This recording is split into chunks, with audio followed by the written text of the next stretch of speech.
thing I want to do to get this one started, we have Barry Schultz this year, so I'm going to just start with that right away and introduce to you two-time world champion, three-time USDGC champion, World Games gold medalist. Hey, there you go. Hall of Famer, Barry Schultz. Yeah. I got to thank Bobby from Cloud9 and Dan for letting me be a part of this. I'll just open up another little mini clinic that I've been known to give from time to time, and it's routine, ribbons, and rings. I remember this one. Routine, ribbons, and rings. Routine. Routine, routine, routine, routine. You have to have a routine. You have to have a 3-second, 5-second, 10-second, 20-second routine. Whether it's a putt, everybody has their favorite putt. They get in their stance, they find their target, they go, this one's for mama, deuces, deuces, deuces, birdies, birdies, whatever you do, everybody has their little routine. Well, guess what? A routine needs to be transferred over to every single shot on the golf course. And you may think, why? I don't care if you tap your heels 3 times and say this one's for Kansas, whatever the case is. Pick a routine and have it. Why?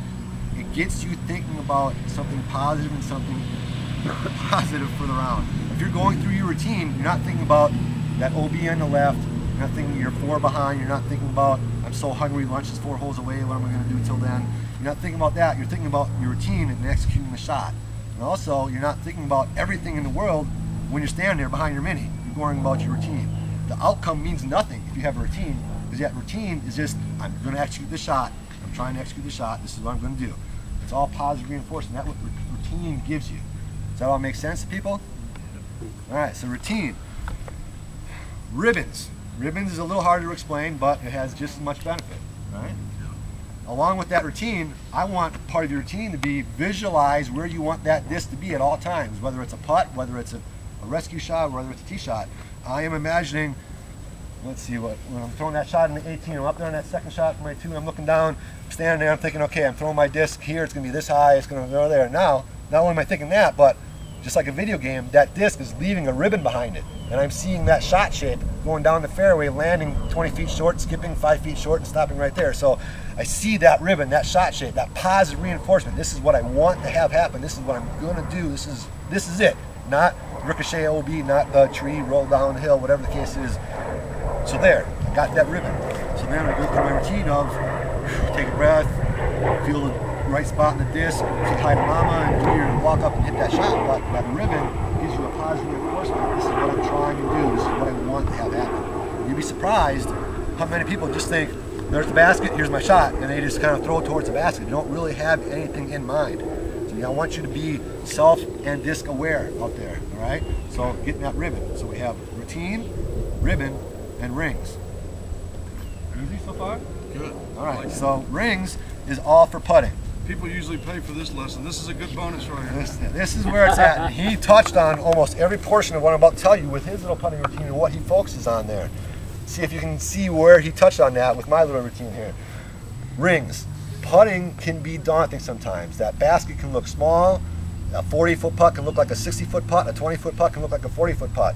And it's amazing how mental putting is. So where I've come up with a little trick to trick myself into thinking that basket isn't so far away, I've only got a target right here in front of me and another target there, another target there. As long as I hit my first target, it's going to go in. So I have rings, just like a video game. Instead of coins where Mario's trying to jump up and hit that, I have maybe 1 or 2 or 3, depending on how long my putt is, a ring in front of me that I'm trying to put my disc through. Sometimes it's just a circle, sometimes it's an oblong, just like the shape of my disc, you know, so I can picture that angle I want it in, but I'm an up and down putter, not a flat putter. There's 2 very different ways to putt, and that's basically getting the breadbasket right there. So I'm an up and down putter, so I have a little target right here in front of me that I'm going to go through, and then I have a target up here where my disc stops rising, starts coming down, and maybe bangs a little bit, so I have a target up here. So I have at least 2 targets. Sometimes I'll put that 3rd ring, you know, right here, or right here, or right here, depending on where I'm coming at from the basket, you know, what angle, if I have a tree to come around. So you understand that part? I'm sorry. Do you understand that part right there? That's one of my favorite parts. Because when he's downhill, his last ring is in a whole different place in that basket when he's putting up a hill, or if it's a right crosswind. Does that all make sense? Right crosswind. Reasoning why would you have to put flat in a right crosswind, or you're not going to make the putt flat to end. Stopping me. Sorry. Thank you. I like that part. So then, we may think, well, what is that going to do for me? Again, it's part of that routine, ribbons and rings. It's going to give you positive reinforcement, what you want to have happen. I'm trying to do it this way. This is what I'm trying to do. You're saying yes. You know, on a side note, when you're talking to yourself inside here, don't talk to yourself like you're beating yourself up. You're a moron. You're an idiot for throwing that shot. You just did that 5 times in a row. Talk to yourself like you're trying to cheer on your mother doing this. You would never call your mom bad names and say you're an idiot for throwing that shot again. You'd say you can do it next shot. This is it. You know, try and cheer yourself. Be a cheerleader to yourself in here. All right. But anyway, so what is it? What is the ribbons and the rings going to do for me? Again, positive reinforcement. It's going to give me a smaller target. It's going to give me a little more confidence to hit a 45 or 50 footer, because all I got to do is kind of hit that first target in front of me, and then really maybe get that target or maybe not get that target. Because I've had putts where I hit my target, I didn't hit my target, but it still went in. You know, so you narrowing your focus. My target's smaller, my target's closer, so it's a lot easier mentally and physically to hit a target that's 5 feet in front of you. Oh, jeez. All right, rather than Thanks, Barry. He did that for me. 25 feet in front of you. Oh, boo. Boo. All right, so everybody understand the concept of routine, picking something out for 3 or 4 or 5 seconds and doing that instead of thinking about all the consequences and everything that goes along with the shot.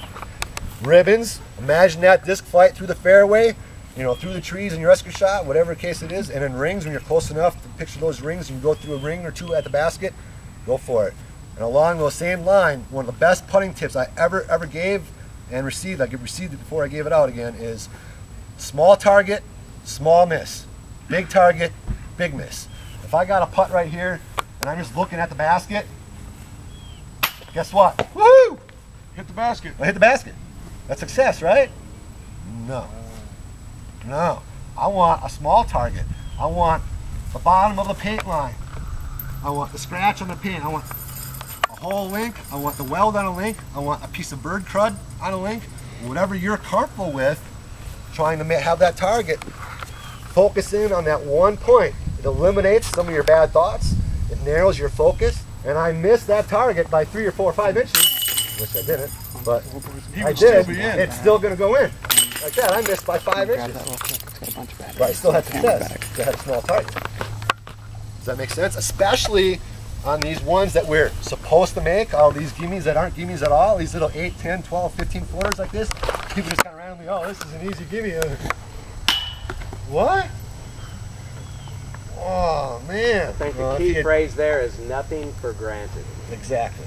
Exactly. So, pick out that small target, bottom of a link, weld on a link, bottom of a paint, something, and hit it.